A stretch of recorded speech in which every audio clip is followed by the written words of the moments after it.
You are listening to I Am Refocused Radio with your host, Shamaya Reed. This show is designed to inspire you to live your purpose and regain your focus. And now, here's your host, Shamaya Reed.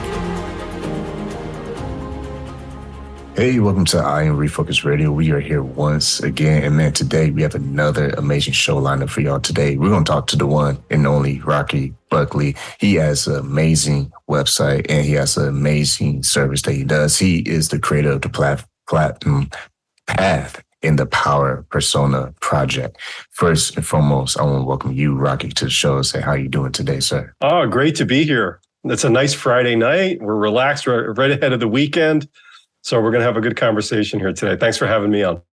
So, man, before we dive into everything that you do, man, share with our audience some of the details about yourself and just how you got to where you are today. Yeah, sure. Well, the kind of people that I focus on helping today are people with really high potential, really smart, talented people who find themselves stuck. People who, when they grew up, kind of dreamed of being somebody and maybe being famous or making a big impact on the world.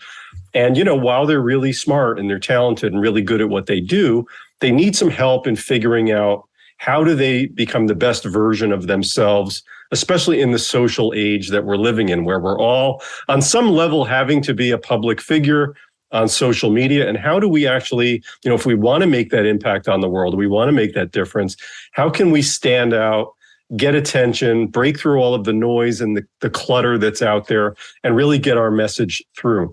So, you know, for me, it started, you know, all the way back as a kid. I was one of those kind of people. I was a high potential kid, but I always had this thing about potential put on me, that you can be anything you want and so on. And I always felt this sense of pressure to deliver and actually become something, you know, important or whatever. And, you know, for many, many years, you know, I felt that I was living a life that was not aligned with who I could have been, the highest level of achievement that I could have been capable of. And so I always felt like I was really underachieving my potential, and I felt that I was stuck and so on. And even though I had built a pretty successful business, it was really misaligned with what I really wanted to do and making the impact on people's lives that I really wanted to make. So a few years ago, I shifted my focus. I had primarily been consulting with very large corporations, helping them to produce all sorts of products and trainings and material like that. And I wanted to shift my focus more toward that solo entrepreneur, the person who has a personal brand. They might be an expert or a thought leader, somebody like that, and really help them package themselves, package their knowledge, expertise, and build a great business. And most importantly, you know, a great life. And to me, a great life means, you know, you've got a great income and lifestyle and so on, but you're also, you know, making a difference. You feel very fulfilled in what you're doing. You're passionate. You're happy to wake up every morning and do what you love. And so for me, success is really about that whole package. And you're hitting on all four of those big cylinders. So that's kind of what got me here today. And that's awesome, man. So with that, let's dive into everything that you're doing right now, helping your clients and helping your community. When it comes to branding, I mean, that's a big topic, not just in the United States, but all around the world. It's very important for everyone to be intentional with the branding.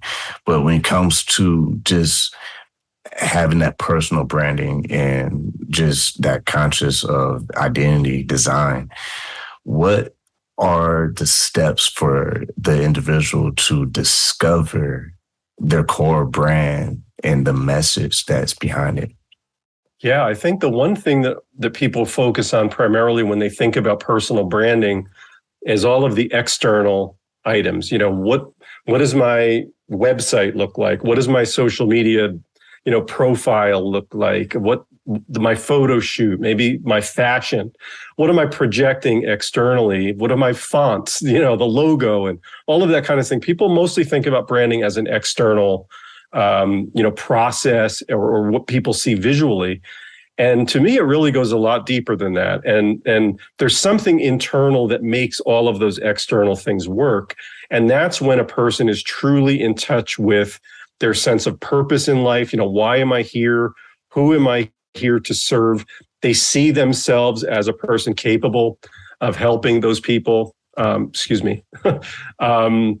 And, it's all beginning to shape, that authentic identity from within, that best version of yourself. And the idea is, how do I create that? And so for people who become famous and they become a person that other people just flock to, they're able to build a large audience and so on, and people that love them, there's kind of a mysterious X factor about, well, why does one person become famous and another person who is pretty much saying the same kind of things, they might be just as attractive or whatever, why does one person become famous and another person doesn't? And oftentimes there's a lot of internal factors under the surface that you have to look at. And it's like, it could be mindset issues. Does this person truly, authentically believe in themselves and what they're saying? And sometimes people can pick up on that really subtle difference, but there might be just a slight lack of confidence in one person that there is in another person. It could also be that what you're saying is kind of to the wrong audience. Maybe you haven't really dialed into who that target audience is and saying things in a way that they're really connecting with. What kind of messaging? Maybe you're communicating enthusiastically, you're a charismatic person, but the message, the kind of way that you're talking about your topic isn't resonating. Maybe there's areas where you're really good communicating, but you're not sharing enough about your own life story. So people feel like, wow, this person's providing me very good information, but I don't know what they're all about. And they want to learn more about you. And maybe you're not sharing enough from your personal life, your life story in a way that's connecting with people. So there can be a whole number of factors, including strategic factors. Do I sound like everybody else in my market? What is it about me that's unique? What can make me different? And so there's a whole range of issues that are under the surface that if we were to bring these out and really look at them, we could effectively start to take control of the process. We could begin to design that ideal public figure, that public persona version of ourselves that represents us at our best. And sometimes it's just unlocking those little slight factors and just shifting them a little bit. It's almost like a camera lens that's just slightly out of focus. And once you just turn it a little bit, all of a sudden it snaps into focus and you get that clear signal of what that person's about and they start to click. So I think invariably, if you look back at some of the, really famous people, whether they're actors or celebrities or people in business, if you were to look at their early stuff, you would be able to kind of see the talent there, but there would be something off that over time they started to figure it out and they started to get closer and closer to dialing in their message, their persona, all of that in a way that mirrored the market, that reflected back to the people watching that person is somebody that's like me. I relate to them. I can connect to them. And that opens up, all of that connection between the person and their audience. Man, once again, listen to our I Am Refocused Radio, talking to Rocky Buckley, our guest for today. And man, like what you are just talking about, when people find what they're good at, now I like the part where you're talking about adjusting the lens, because that's what it really is making those tiny adjustments along the way. Because if you think you're just going to be perfect being an entrepreneur or successful in your career, it's not going to happen that way. And especially like if you're not conscious of it, that's really what I focus on, is try to make those things that are kind of hidden and under the surface, show them to people, make them aware of them. These are the factors that really connect, that if you have these factors aligned, this is when you're going to project your clearest, most powerful magnetic signal out to your audience. And if just some of those things are just a little bit off, it's just not going to click. And we're in such a competitive marketplace where everybody's trying to get attention, everybody's trying to get eyeballs and get somebody to listen to them, that those slight differences can mean all the difference in the world between not making it and making, millions and millions of dollars and having millions of fans and followers all around the world. The difference is really, really small. And like we said earlier in the show, you are the founder and creator of Platinum Path, the website platinumpath.co. When it comes to the resources that you provide, you're helping brands to level up and go to the next level when it comes to income, how they sell, how they can maximize their business revenue. What's some of the common practices that you start out with your clients, whether it's just getting to know about the brand or getting to know about their goals for their brand? Yeah, sure. What I find is that a lot of people are stuck at the business model level and they don't really see it. It's something that is kind of invisible. And it's something that Michael Gerber talked about in his, classic book, The E-Myth, where a lot of people, most of us, when we start our business, we start as something, what he calls a technician. It's that we're very good at something and we start to see an opportunity to become our own boss and, work for ourselves. And that kind of is the dream, right? It's the idea of, well, okay, I'm going to get out of my job. I'm not going to have anybody tell me what to do. I'm going to have freedom. I'm going to control my own thing. But invariably what happens is the person hasn't really thought about it much beyond that. It took me a really long time to figure it out. I didn't come from anybody in my family who was in business. So I had no real frame of reference for business other than I want to be my own boss. I'd like to work from home. I want to have this nice lifestyle with my wife and my family. But what happens after a while is you start to realize that on a business model level, you can do things really well and find yourself trapped. So, for example, in the space that I deal with solopreneurs, a lot of people who are consultants and coaches or speakers, authors, people like that, they tend to build a business model where they're making their money serving people one-on-one. And so they're essentially trading their time for money, and their income is capped. And this was how it was for me as well. I could only take on so much client work before I max out. And so my business model constrained what I could make, and therefore it constrained a lot of things. I had to take on clients that I didn't want to take on. I had to work with people and perform, different kind of services or things that weren't really what I did my best at, but I kind of had to take on the work, right? So my calendar was filled up. And so my business model over time became a trap. And I realized that I needed a multiplier. I needed some form of leverage to get me out of the center of my business and then be able to actually grow it. So in my case, it meant extracting the knowledge out of my head and putting it into a format that other people could consume in a one-to-many format. So for me, that meant, putting my knowledge into courseware, into that kind of a format, group coaching, things that actually had leverage in them. So I could do things one time and essentially a lot of people could be, partaking in that at the same time. So, making these business model shifts can also involve pricing. A lot of times, we're trying to basically either be the low person in the market and compete on the basis of price, or at least be competitive price-wise, which keeps us in the middle of the market, fighting for the same clients with everybody else. But the way out of that is to find a way to take what you're already doing and tweak it so that it's a lot more valuable, so that you can charge a lot more for it, and you can aim at clients or customers who are willing to pay a premium. So it's about making that shift really in two levels. It's can I raise my pricing, and can I take what I do and put it in a different format so that it's scalable? And those are really the two escape levers that allow somebody to basically take what they're already doing, take what they already know, and make a shift, and it can completely change your business model. So inside Platinum Path, that's what I really work with the entrepreneur on. How do we basically take the assets and the resources that you've already got within you, within your business, and really extract the most value out of it? How do we make you worth more? And how do we allow you to spread your knowledge and expertise to a lot more people instead of just sort of one at a time? So those two big shifts, I think, are core to what we do in Platinum Path.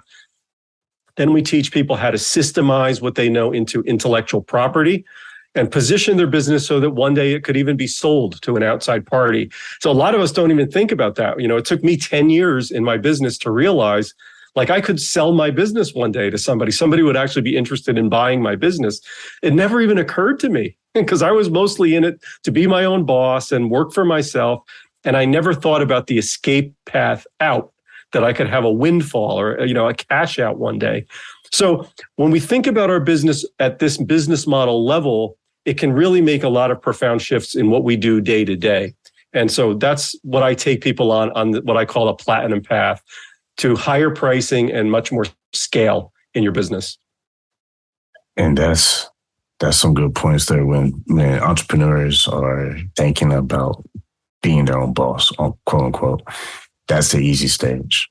But life gets really real, really fast once you get past that first year or a couple of years or however long you've been in business. Now, when you're trying to get to those next levels, you want to have your price so that you can be able to live the lifestyle you want to live. What's some of the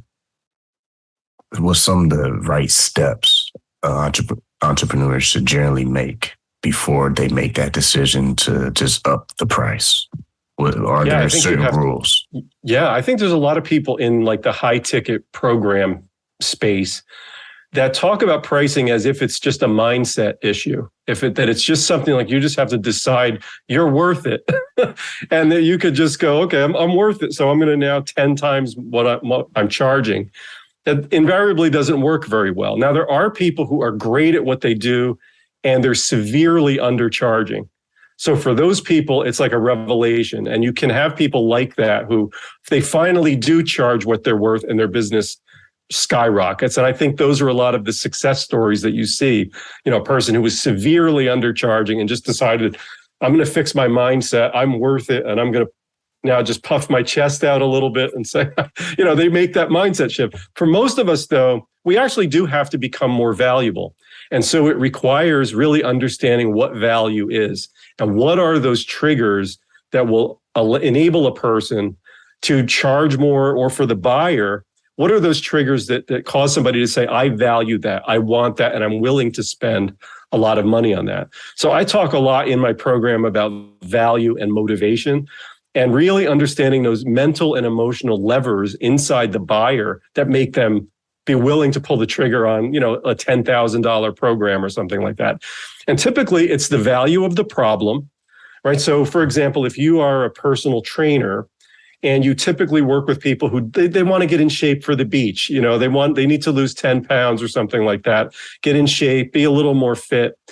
That activity is not that high a value monetarily.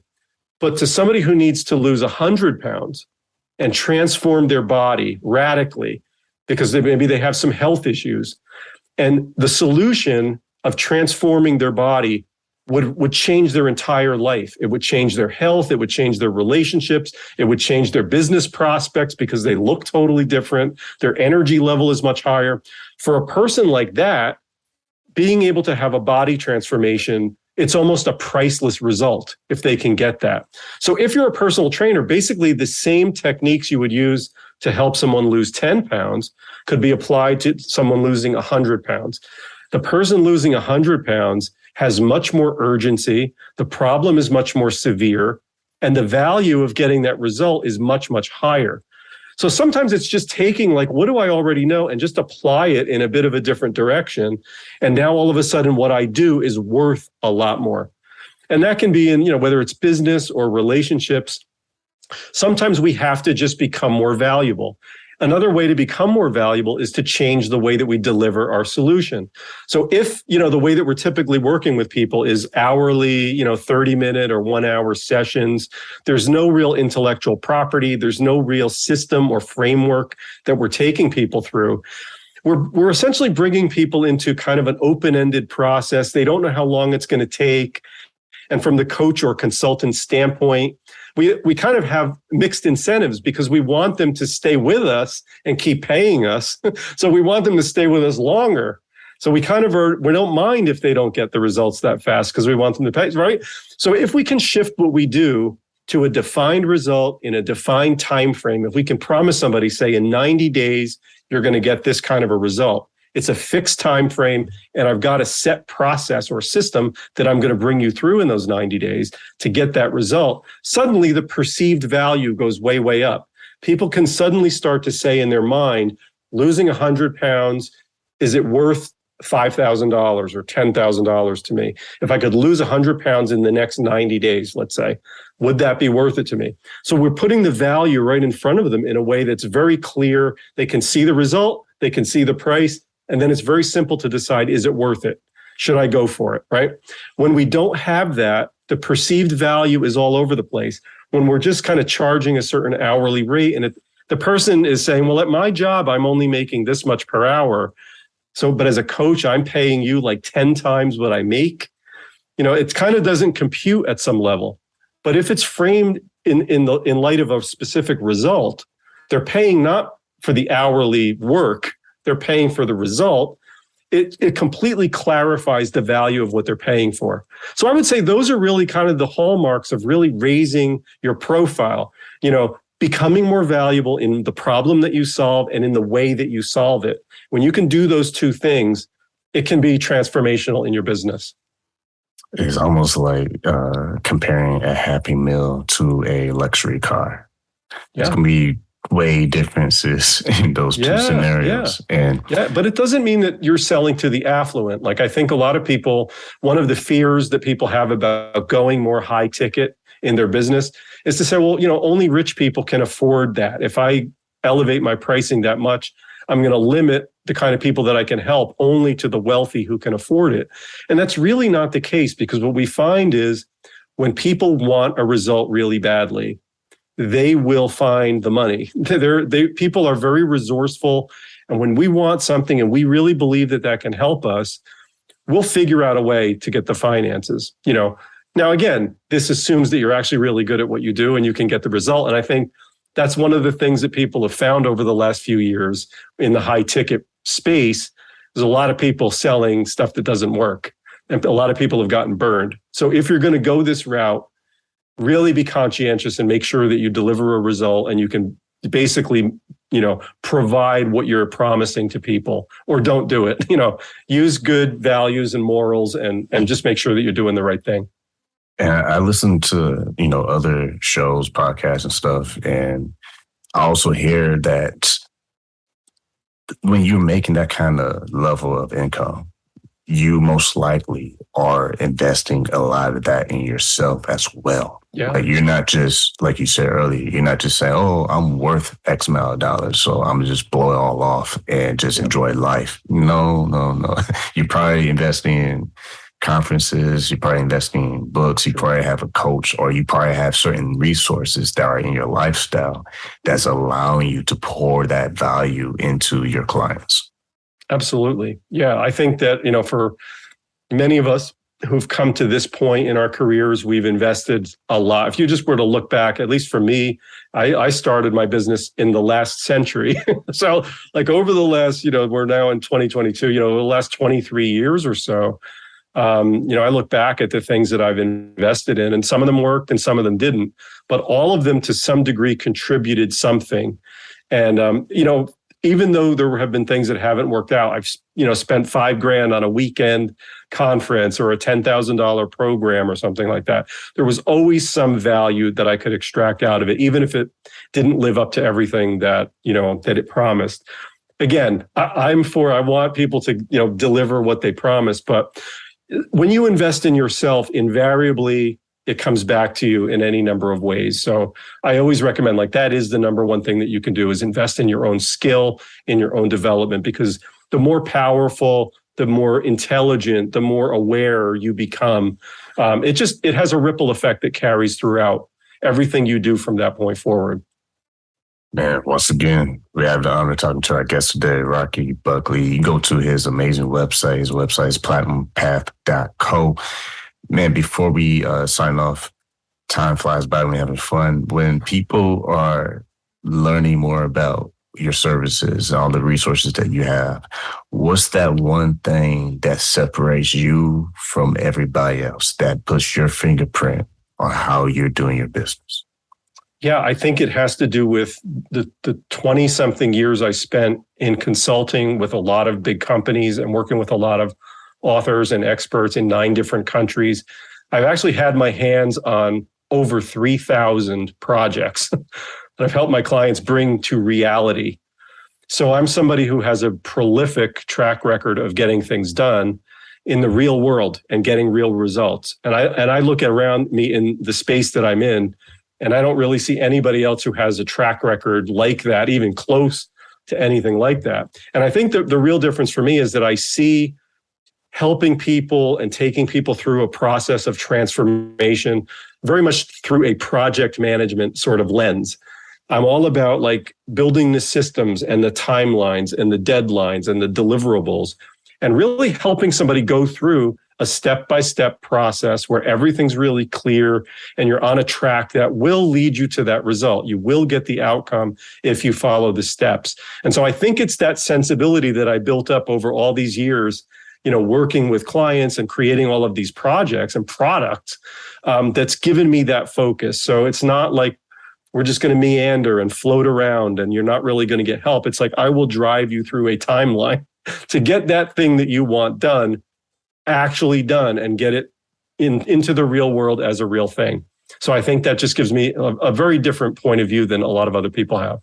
And also on your website, you have a free strategy session to see if the client and your business is a good fit together. So people can also go to your website and schedule a free strategy session real quick with some of the things they can expect in that session.